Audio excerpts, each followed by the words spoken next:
ulama juga manusia. Ada pula sebagian dari mereka yang saling iri dengki dalam hatinya, namun tiada terlihat oleh mata, secara zahir. Tidak nampak antara golongan-golongan, tidak mungkin pemberitahuan Al-Quran, dusta. Kalau diperhatikan kehendaknya, maka senanglah mereka-mereka. Tapi, apabila permintaannya tidak dikabulkan maka marahlah hatinya.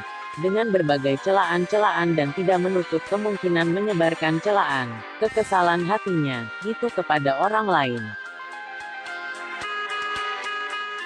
Dan di antara manusia ada orang yang menyembah Allah dengan berada di tepi. Maka jika ia memperoleh kebajikan, tetaplah ia dalam keadaan itu. Dan jika ia ditimpa oleh suatu bencana, berbaliklah ia ke belakang, rugilah ia di dunia dan di akhirat. Yang demikian itu adalah kerugian yang nyata. Surat Al-Hajj ayat 11.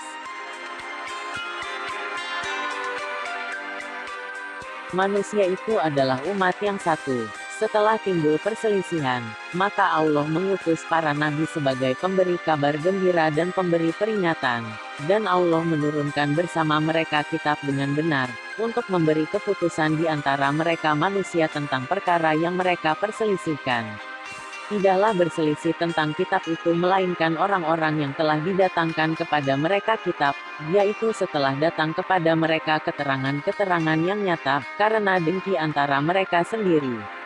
Maka Allah memberi petunjuk orang-orang yang beriman kepada kebenaran tentang hal-hal mereka perselisihkan itu dengan kehendaknya. Dan Allah selalu memberi petunjuk orang yang dikehendakinya kepada jalan yang lurus. Surat Al-Baqarah ayat 213.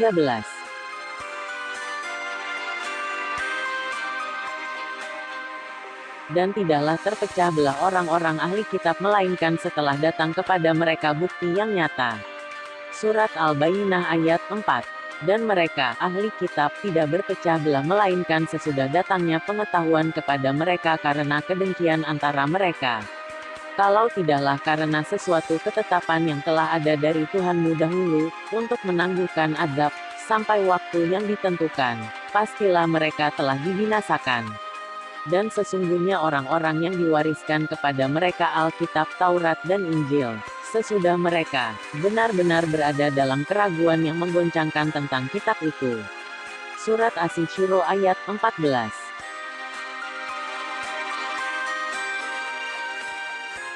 Dan kami berikan kepada mereka keterangan-keterangan yang nyata tentang urusan agama, maka mereka tidak berselisih melainkan sesudah datang kepada mereka pengetahuan karena kedengkian yang ada di antara mereka.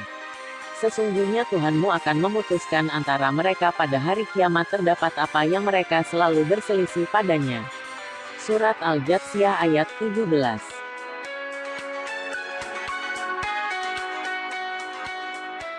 Tidak menutup kemungkinan juga memasuki yang lebih sangat berbahaya, tanpa sadar ikut andil memecah agama. Yaitu orang yang memecah belah agama mereka dan mereka menjadi beberapa golongan, setiap golongan merasa bangga dengan apa yang ada pada golongan mereka. Surat Ar-Rum ayat 32.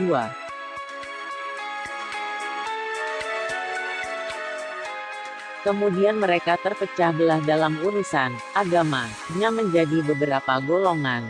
Setiap golongan merasa bangga dengan apa yang ada pada mereka masing-masing. Surat Al-Mukminun ayat 53. Sesungguhnya orang-orang yang memecah belah agamanya dan mereka terpecah menjadi beberapa golongan, tidak ada sedikit pun tanggung jawabmu terhadap mereka. Sesungguhnya urusan mereka hanyalah terserah kepada Allah, kemudian Allah akan memberitahukan kepada mereka apa yang mereka perbuat. Surat Al-An'am ayat 159.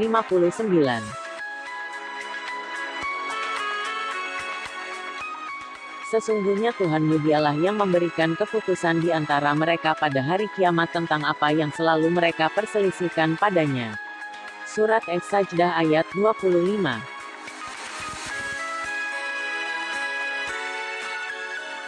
Maka adalah kesudahan keduanya, bahwa sesungguhnya keduanya masuk ke dalam neraka, mereka kekal di dalamnya. Demikianlah balasan orang-orang yang zalim. Surat Al-Hasyr ayat 17.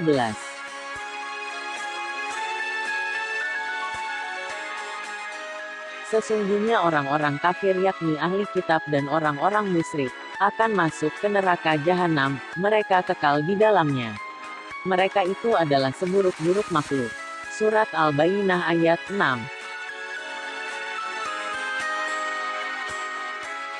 Sungguh, orang-orang munafik itu ditempatkan pada tingkatan yang paling bawah dari neraka. Dan kamu tidak akan mendapat seorang penolong pun bagi mereka. Surat An-Nisa ayat 145. Mereka berada dalam neraka yang ditutup rapat. Surat Al-Balad ayat 20.